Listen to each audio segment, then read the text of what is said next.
आज सीएम धामी की होगी कैबिनेट बैठक में राज्य हित के लिए कई योजनाओं पर लिया जा सकता है निर्णय।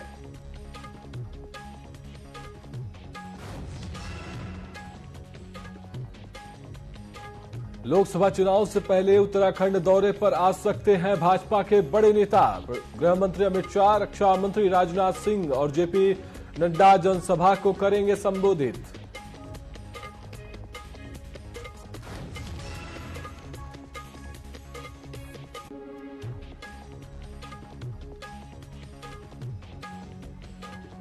लोकसभा प्रत्याशी होने के बाद घुनसोला प्रदेश कांग्रेस कार्यालय पहुंचे गणेश गोदियाल और जोत सिंह। कार्यकर्ताओं ने फूल माला पहनाकर किया स्वागत।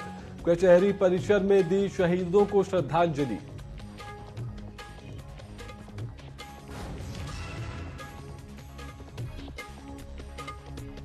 उत्तराखंड यूसीसी बिल को राष्ट्रपति की मिली मंजूरी। यूनिफॉर्म सिविल कोड लागू करने वाला देश का पहला राज्य बना उत्तराखंड।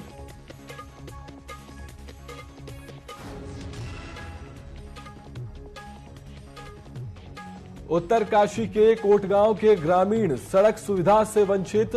विधिवत स्वीकृति न मिलने पर पीएम सड़क योजना के तहत बन रही सड़क का काम रुका। ग्रामीण चुनाव बहिष्कार करने की दे रहे चेतावनी।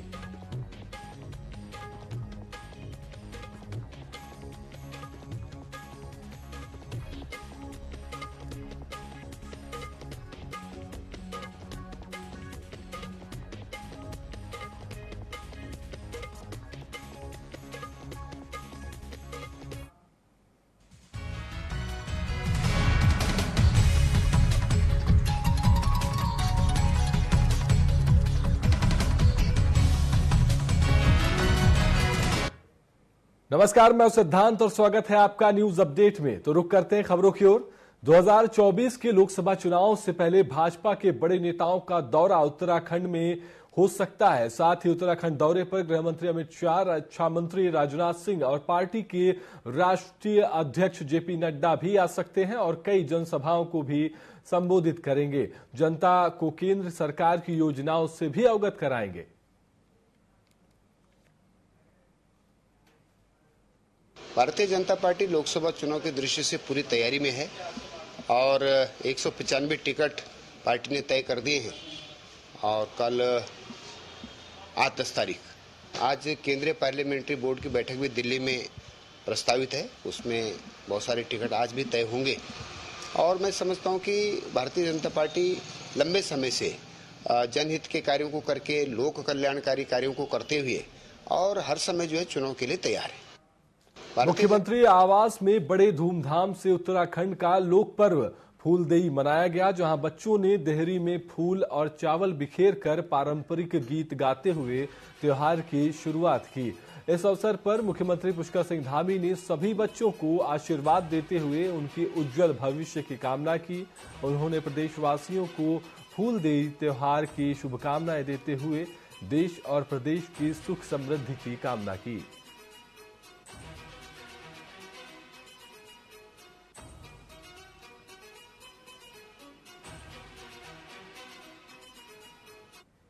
उत्तराखंड में लोकसभा चुनाव के लिए कांग्रेस ने अपने 3 प्रत्याशियों की घोषणा कर दी है। वहीं लोकसभा प्रत्याशी घोषित होने के बाद गणेश गोदियाल और जोत सिंह घुनसोला प्रदेश कांग्रेस कार्यालय पहुंचे, जहां कार्यकर्ताओं ने फूलमाला पहनाकर उनका स्वागत किया। उसके बाद दोनों लोकसभा प्रत्याशी कचहरी परिसर स्थित शहीद स्मारक पहुंचे, जहां उन्होंने शहीदों को नम आंखों से श्रद्धांजलि अर्पित की।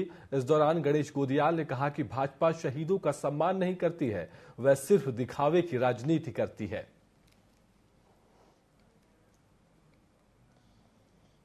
हम अपने घरों में कोई शुभ कार्य करते हैं तो अपने पितरों का पहले आशीर्वाद लेते हैं। तो हमारे लिए तो ये पूरे उत्तराखंड के पितर हैं, जो यहाँ पर जिनको हमने थरपा है, जिनको स्थापित किया है। ये जो दिवंगत आत्माएं हैं, ये हमारे तमाम उत्तराखंड के राज्य की नींव के पितर हैं। हम संस्कारवान लोग हैं, हमें पता है कि हम जिस काम को करने जा रहे हैं उसमें पितरों का आशीर्वाद बहुत आवश्यक है। और इसीलिए इन हमारे राज्य की स्थापना करने वाले पितृदेवों को नमन करने आए हैं कि हमें आशीर्वाद दें और हम इनके सपनों का उत्तराखंड बना सकें। कांग्रेस ने एक बार फिर अल्मोड़ा पिथौरागढ़ संसदीय सीट से प्रदीप टम्टा को प्रत्याशी बनाकर चुनावी मैदान में दांव खेल दिया है। कांग्रेस ने टिकट फाइनल होने के बाद प्रदीप टम्टा देर शाम अल्मोड़ा पहुंचे, जहां शिखर तिराहे पर कांग्रेसी कार्यकर्ताओं ने उनका फूल मालाओं के साथ भव्य स्वागत किया। इसी बीच कांग्रेस प्रत्याशी प्रदीप टम्टा ने हाईकमान को प्रत्याशी बनाने के लिए धन्यवाद दिया और कांग्रेस प्रत्याशी प्रदीप टम्टा ने कहा कि लोकसभा चुनाव 2024 में कांग्रेस अल्मोड़ा सहित उत्तराखंड की 5 लोकसभा सीट जीतेगी। इस समय बदलाव की लहर है।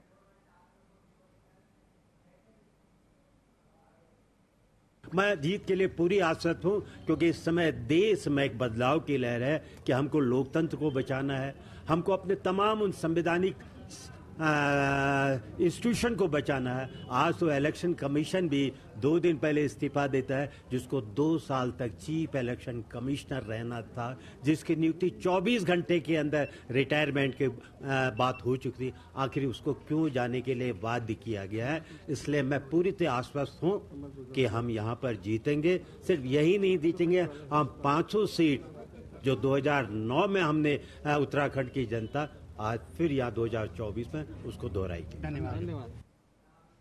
आगामी लोकसभा चुनाव के लिए नैनीताल से बीजेपी प्रत्याशी केंद्रीय राज्य मंत्री अजय भट्ट पार्टी से एक बार फिर टिकट मिलने के बाद अपने गृह क्षेत्र अल्मोड़ा पहुंचे। अल्मोड़ा पहुंचने पर कार्यकर्ताओं ने फूलमाला पहनाकर उनका भव्य स्वागत किया, वहीं आतिशबाजी कर खुशी व्यक्त भी की। उन्होंने केंद्रीय नेतृत्व सहित पीएम मोदी, राष्ट्रीय अध्यक्ष जेपी नड्डा और अमित शाह का आभार जताया। उन्होंने कहा कि पार्टी ने एक बार फिर मुझे सेवा करने का अवसर दिया है। वहीं उन्होंने अपनी जीत का दावा किया है और एक बार फिर केंद्र में भारी बहुमत से बीजेपी की सरकार बनने की बात कही।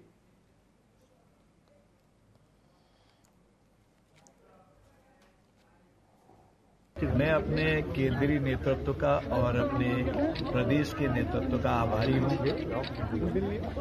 माननीय मोदी जी, माननीय नड्डा जी, अमित शाह जी और पूरी कैबिनेट, यानी कि जो टिकट वितरण की समिति होती है, उन्होंने हमारे प्रदेश के रिकमेंडेशन को माना है, या यूँ कहिए कि पुनः मुझे सेवा करने का अवसर अपने साथ दिया है।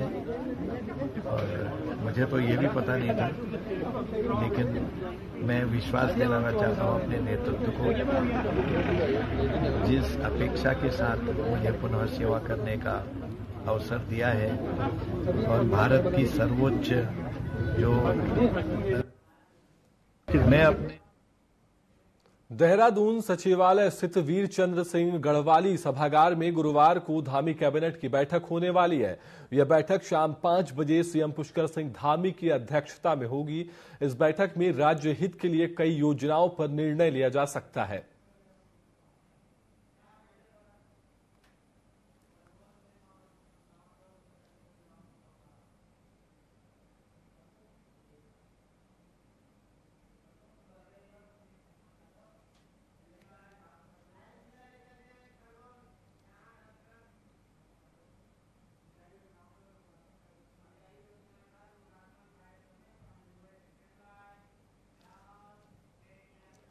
ये आपको सीधे ले चलते हैं खरगोन, जहां पर मुख्यमंत्री मोहन यादव सिंचाई योजना का शुभारंभ कर रहे हैं।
मध्य प्रदेश के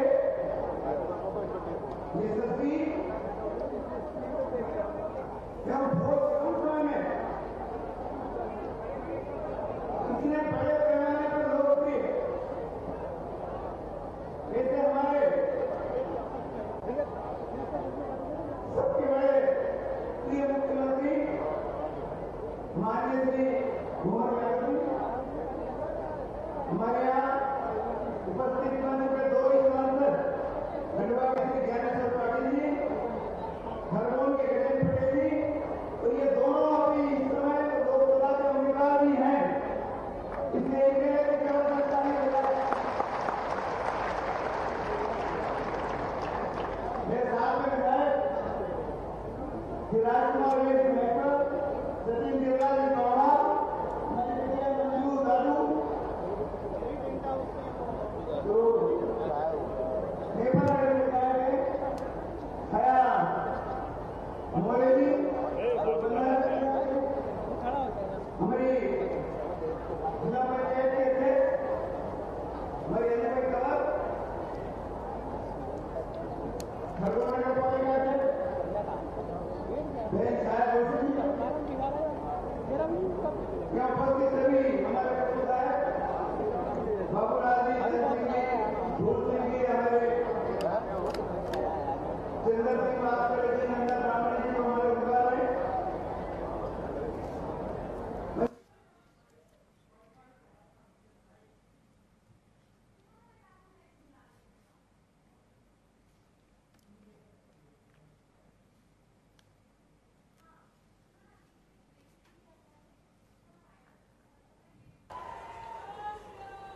तो आज हम इन्हें क्या कहेंगे, मोहन से मनमोहन, और निमाड़ का मन मोहने वाले ऐसे मोहन जी का हम बहुत बहुत अभिनंदन करते हैं।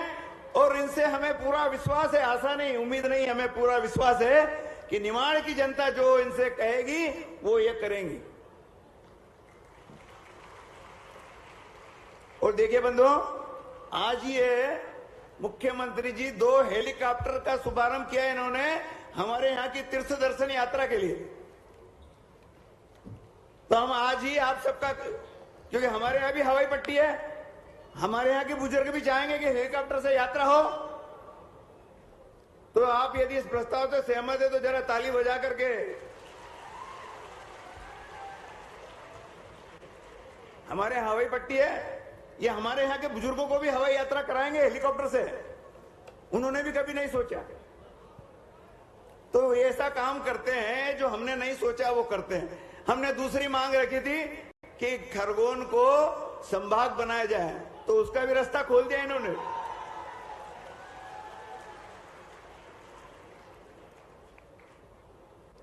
तो आज हम फिर से एक बार सब हम मिलकर इनका बहुत बहुत स्वागत करते हैं, अभिनंदन करते हैं।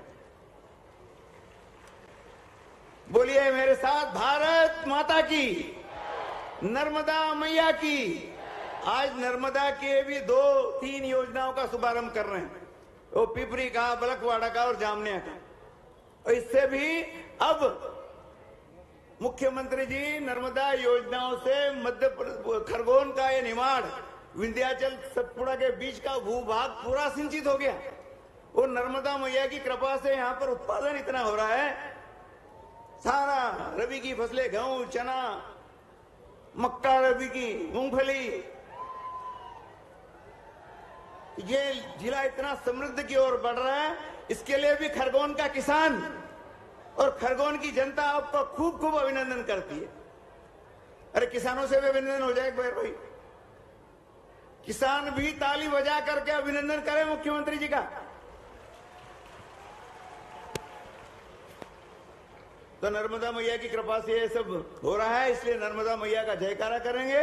बोलिए नर्मदा मैया की, बोलिए नर्मदे। बहुत बहुत शुभकामनाएं, धन्यवाद। बहुत बहुत धन्यवाद माननीय विधायक महोदय खरगोन। मैं बहुत ही सम्मान के साथ में अपने संक्षिप्त उद्बोधन के लिए आमंत्रित करने जा रहा हूं माननीय सांसद महोदय खंडवा खरगोन, माननीय ज्ञानेश्वर जी पाटिल।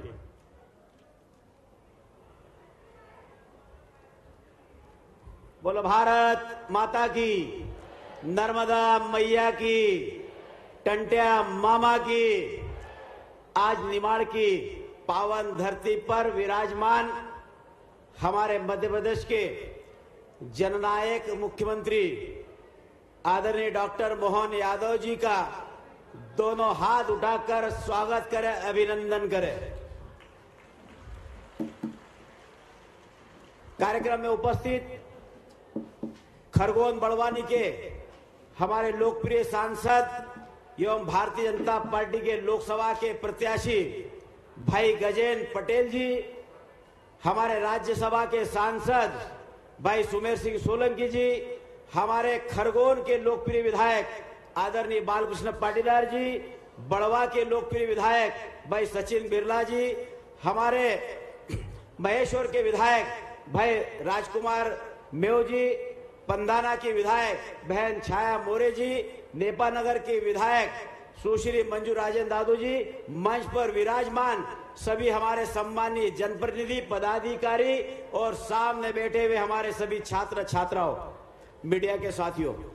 देखिए, ये डॉक्टर मोहन यादव जी की सरकार है, ये हमारे माननीय प्रधानमंत्री मोदी जी की सरकार है, डबल इंजन की सरकार है।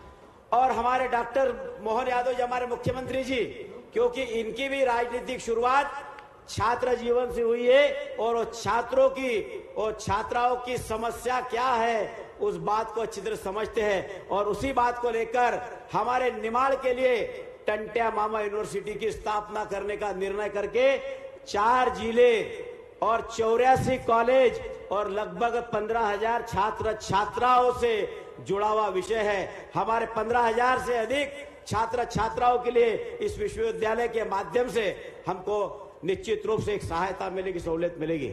आपका जीवन उज्जवल हो, आपका भविष्य मंगलमय हो, इसलिए हमारे माननीय मुख्यमंत्री जी ने आप लोगों के लिए, आपको इंदौर जाना नहीं पड़े, आपको भोपाल जाना नहीं पड़े, इसीलिए निमाड़ के लिए बड़ी सौगात देकर आज उसका विधिवत रूप से शुभारंभ करने का काम हमारे माननीय मुख्यमंत्री कर रहे हैं। क्योंकि विषय बहुत है, माननीय मुख्यमंत्री जी को और भी कार्यक्रम में जाना है, इसलिए मैं आप सब लोगों से इतना कहना चाहूंगा कि छात्रों से जुड़ा विषय है तो छात्रों के आने वाले भविष्य को लेकर भारतीय जनता पार्टी की हमारी डबल इंजन की सरकार हमेशा चिंतित रहती है। क्योंकि छात्र जितना पढ़ेगा उतना हमारा देश आगे बढ़ेगा, और देश आगे बढ़ेगा तो हम सब लोगों का भविष्य उज्जवल होगा। आज के इस अवसर पर आप सभी इतनी बड़ी संख्या में उपस्थित हुए, उसके लिए आप सभी को बहुत बहुत धन्यवाद। जय हिंद, जय भारत। बहुत बहुत धन्यवाद माननीय खंडवा खरगोन सांसद ज्ञानेश्वर जी पाटिल। मैं बहुत ही सम्मान के साथ में खरगोन और बड़वानी की जनता के साथ हर परिस्थिति में साथ देने वाले कर्मठ और युवा सांसद माननीय गजेंद्र सिंह जी पटेल को आमंत्रित करता हूं अपने उद्बोधन के लिए।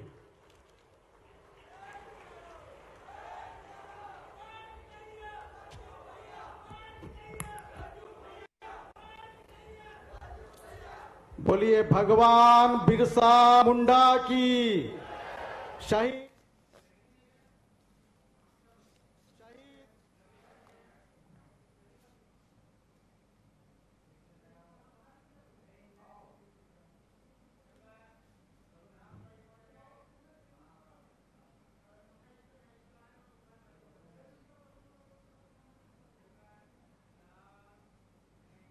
तो इस वक्त सीएम मोहन यादव खरगोन पहुंचे हुए हैं, जहां पर वे सिंचाई परियोजना का शुभारंभ लोकार्पण कार्यक्रम में शामिल हुए हैं, साथ ही एक विश्वविद्यालय। तो इस वक्त बड़ी खबर निकलकर उत्तराखंड से सामने आ रही है। तो बड़ी खबर आपको उत्तराखंड के देहरादून से बता दें, जहां पर पूर्व मुख्य सचिव डॉक्टर एसएस संधू को बड़ी जिम्मेदारी दी गई है।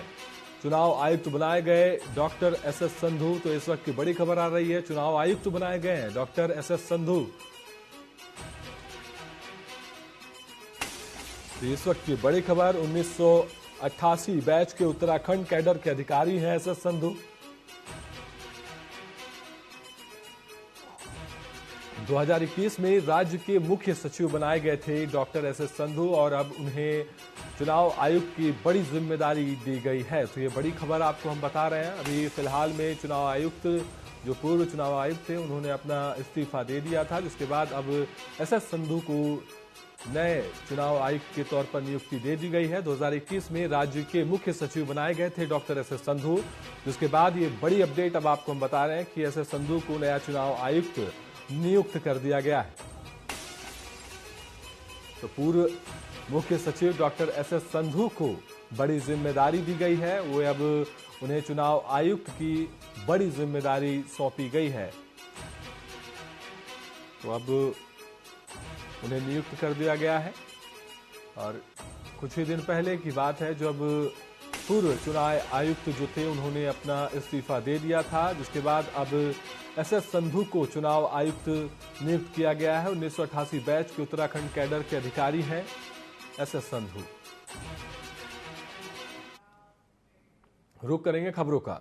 हरिद्वार लोकसभा सीट से पूर्व मुख्यमंत्री त्रिवेंद्र सिंह रावत के टिकट की घोषणा होते ही भाजपा ने डोईवाला विधानसभा में कार्यालय का उद्घाटन किया। तो वहीं लोकसभा चुनाव के दौरान प्रत्याशियों के पुरजोर तरीके से चुनाव लड़ाने का संकल्प लिया।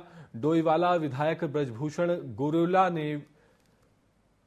गैरोला ने शीर्ष नेतृत्व का आभार जताते हुए कहा कि जिस तरह से शीर्ष नेतृत्व ने त्रिवेंद्र सिंह रावत पर विश्वास जताया है और कार्यकर्ताओं में जो भारी जोश देखने को मिल रहा है, आगे कहा कि निश्चित ही उत्तराखंड की 5 लोकसभा सीटों पर भाजपा भारी बहुमत से विजय प्राप्त करेगी।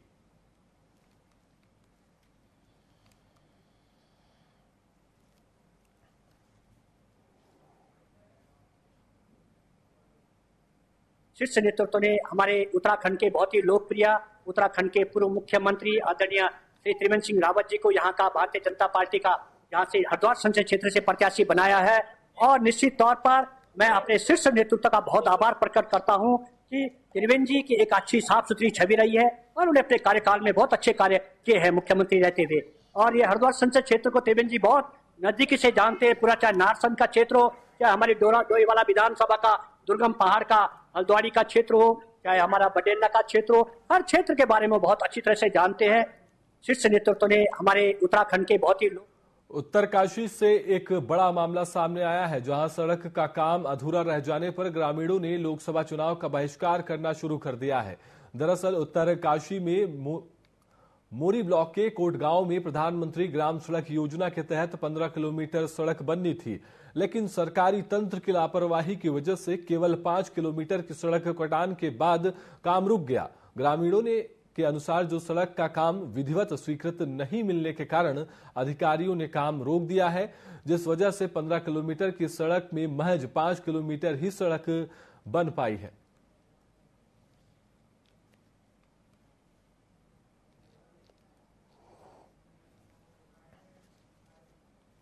आज ग्राम पंचायत ने यह निर्णय लिया है कि हमने जो है कई बार सरकार और शासन को जो है अवगत कराया है कि पिछले 2 वर्षों से हमारे मोटर मार्ग का रोड काम बंद पड़ा हुआ है, लेकिन वो हमको आश्वासन पे आश्वासन दे रहे हैं कि हमारा काम कल शुरू होगा, परसों शुरू होगा, लेकिन 2 साल बीत गए, अभी तक काम शुरू नहीं हुआ है। तो अंत में आज ग्राम पंचायत ने यह फैसला लिया है कि अगर इस बार रोड नहीं तो वोट नहीं, चुनाव का बाइकआउट करेंगे, चुनाव का पूर्ण बहिष्कार किया जाएगा और यदि हमारे रोड का काम शुरू होता है तो हम शांतिपूर्वक से मतदान करेंगे। ये मेरी अपील है।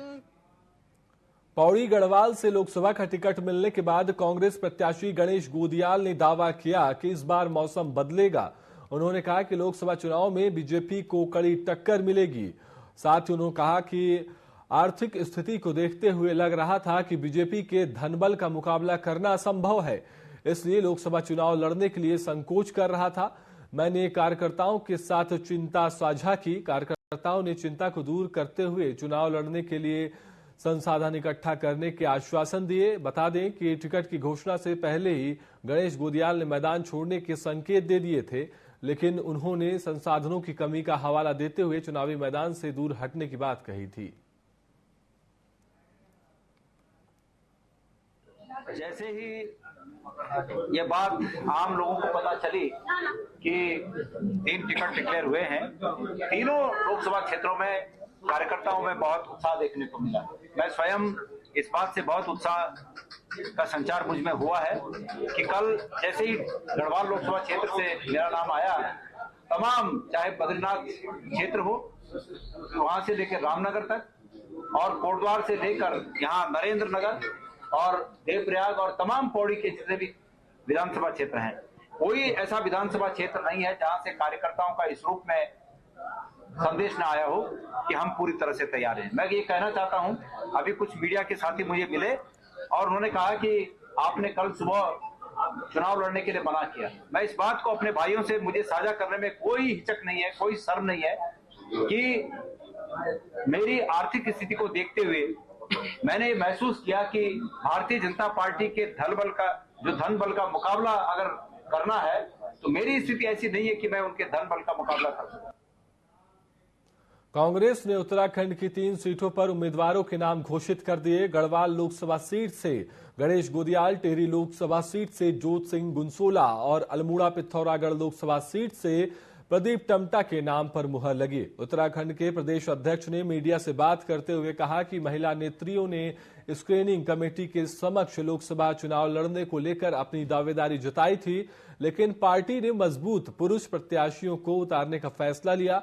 उन्होंने कहा कि टिकट मिलना इतना महत्वपूर्ण नहीं है जितना कि चुनाव जीतना, इसलिए शीर्ष नेतृत्व ने सही फैसला लिया।